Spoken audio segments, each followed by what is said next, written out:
అప్పులు అనేది ఒక భయంకరమైన ఊబి. గొప్ప కోసం వెళ్ళి మాత్రం ఎప్పుడూ అప్పు చేయొద్దండి.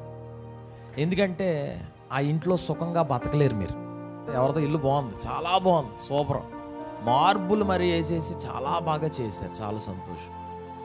మీ దగ్గర అంత స్తోమత ఉందనుకో దిగండి, లేదనుకో వద్దు. సలువురాయి కాదు కదా, కట్టికి నేల మీద బొబ్బున్నా పర్లేదు.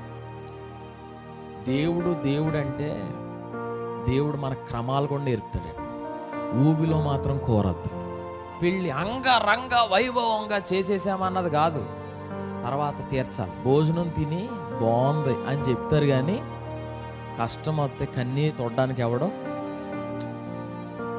పండగ కదా, అప్పు చేసన్న హడావుడి చేసేద్దాం అనుకుంటారు. మీరు హడావుడి చేయకపోయినా యేసుప్రభు మిమ్మల్ని ఏమండండి. ఆ ఉన్న దాంట్లోనన్నా సంతోషంగా ఉండండి. అనవసరంగా లేనిపోని ఊబుల్లోకి వెళ్ళిపోవద్దు.